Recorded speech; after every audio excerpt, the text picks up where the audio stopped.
Square Enix and Nintendo have a very strange dynamic. Sometimes they like each other, other times they don't. Sometimes they want your characters in your franchise, other times they don't. And sometimes, like in this case, you put a new IP on the new, uncontrolled territory called the Switch. That's what we're here to talk about. Project Octopath Traveler has been a new, developing, working title game, new IP for Square Enix to put in a Nintendo console. And the main console, mind you, is not the 3DS like Bravely Default, although it is those same people who are making this game right now. But still, new game in a main console system for Nintendo hasn't been a thing since a very long time ago. It has definitely sparked the interest of many fans, both from Square Enix and Nintendo, and its unique aesthetic has certainly piqued my interest as well. I want to do something different with this kind of videos, more free talk about something I have the thoughts on. It's not fully scripted like others, but I want to put my mind out there. And this, though I understand this video is kinda delayed, I still feel like I can talk about it and it's pretty fresh in your mind. So, sit down, relax, chill, take a drink, and let's talk about what's up with Project Octopath Traveler.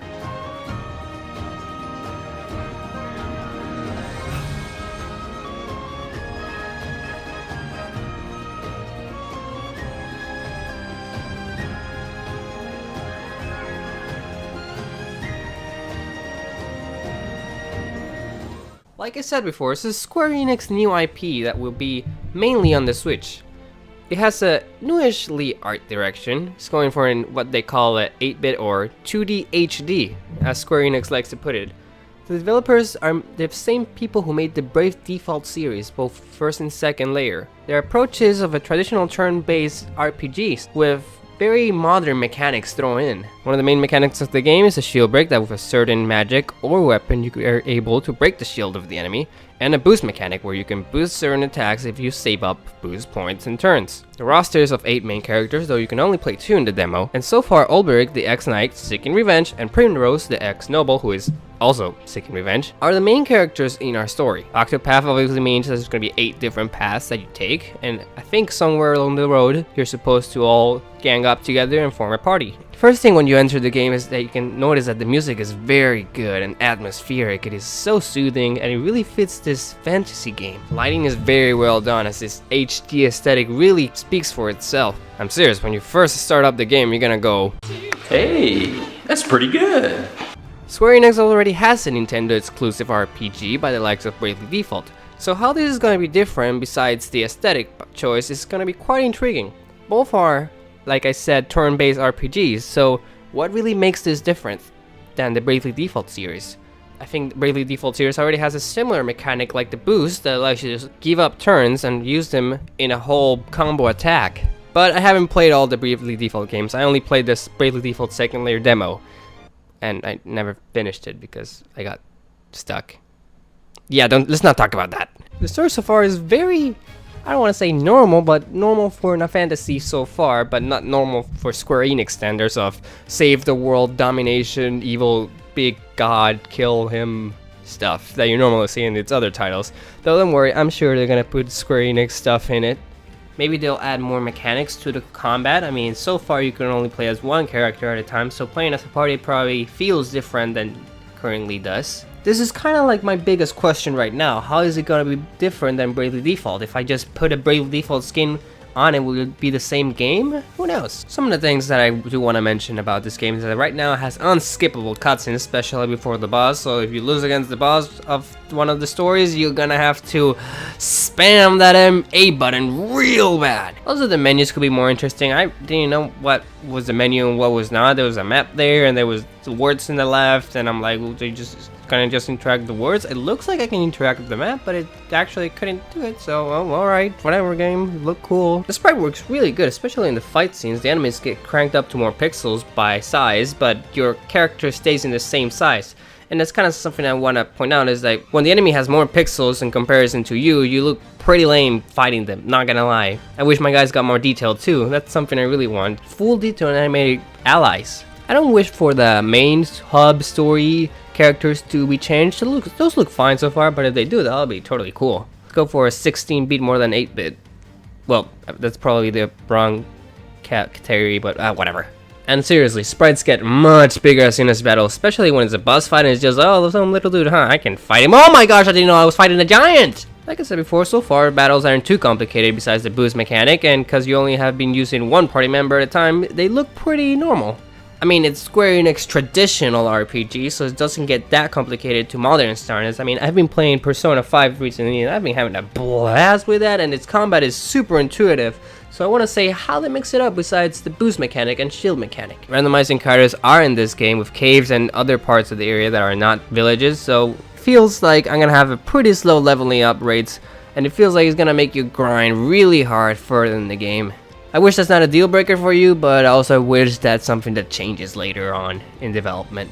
In terms of character, each one of the two that you're able to play have a pretty fleshed out backstory, and you really want to get more into what they're gonna do next. In terms of character, they're pretty two-dimensional right now, but it's just a demo, but still intriguing enough for me to wonder what's gonna happen to each of them next. And I feel like the development will really crank up when they meet each other in the party. Oh well, whenever they meet, or if they meet each other, or maybe they won't. Oh man, that's probably a twist. They never meet, and you just gotta finish it all until the end. Oh, that sounds pretty boring actually. Let's not do that. Let's actually have a party, right? Okay, thank you. One thing I wanted to have is to have at least 40% traditional RPG and 60% modern RPG, because even as cool as the sprite work looks and the turn-based RPG look feels, I really want this game to feel at the same level of today's RPG games, because even if its main Final Fantasy games are going for more an action RPG aesthetic, and this one wants to stay more turn-based RPG, which I can totally understand why they're doing that. You don't want to lose what a turn-based RPG feels like. And today, I definitely don't think they're dying anytime soon by the likes of Persona 5, like I mentioned before. Go play that game, it's really good. Still, if it goes for more traditional RPG than it should, it's gonna pale in comparison to modern standards, and it's gonna really not have that big of an audience for today. Like I said, you can totally go, well, I don't know if I said that, but you can totally go for traditional RPG standard, but in modern standards, it's gonna feel too slow, so I want it to be more 46% traditional and 60% modern RPG. Because traditional RPG in today's standards is going to be way easier to develop than modern RPG. So I don't want them to go for the lazy route and just go, oh, well, look, it looks pretty, and it's a traditional RPG, sell billions of copies, and it's not going to work that. We're not fools, Square Enix, you're not fooling anyone, make work, put effort into this. I really want this to be good, okay? It looked really good, it shook me when I saw it in the direct. I really want this to be good, okay? Thank you, and people want me to talk about it. By people, I mean one people. Thank you, Kay. Shout out to you. What? I mean, okay, let's move on. One last thing I really want to mention is that the artwork in the cover art was really good, but you barely see the faces of the characters in-game because they're so pixel and small, so I really want to have at least in cutscenes to see the artwork or a more detailed sprite work of the characters, because they're really good designs. Olberic and Primrose have really cool and interesting designs, and I just want to see them more because, they look so pretty, but it's just 8 pixels that I can't relate that much to 8 pixels, okay? Not by today's standards, like I mentioned. Looks pretty, looks cool, oh, look retro and stuff, but come on, I want to see detail in this character. Let me look at them, let me see their beauty. Yeah, that's the artist in me speaking. Well, it's kind of short, but it's kind of all I want to talk about. Game looks good, feels good, and also, oh, wait, before I escape about it, this is what you call running? This is not running. This is trotting, at least. Make my movement speed faster. Oh my god, it takes forever to go places. Come on. Let me go places. Look, I'm a turtle, man. I'm a turtle. I feel like a turtle. Let me go Sonic speed, man. That's the standard, okay? Actually, I've just been playing a lot of Super Mario Odyssey, and I really like the speed in that game to go, whoa, look, running. Whoa, whoa, whoa. Maybe I'll add some Super Mario Odyssey footage. Actually, I won't. I do have my recording studio that could do that, but I'm too lazy to do that. So I just imagine Mario spinning around in his ball thing. This was supposed to be a Project Octopath video. Let's stop talking about Mario Odyssey. Go buy that game, whatever. So yeah, that's it. That's probably all I want to talk about. If I don't remember anything else. And it's a minute to remember. No, that's all. Yeah, thanks for watching this video.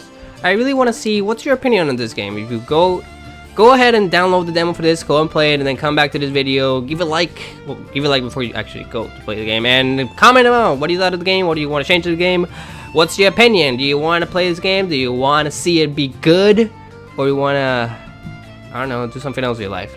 That's kinda it. Thanks a lot for watching, and don't forget, I'm the Rig Master. See ya!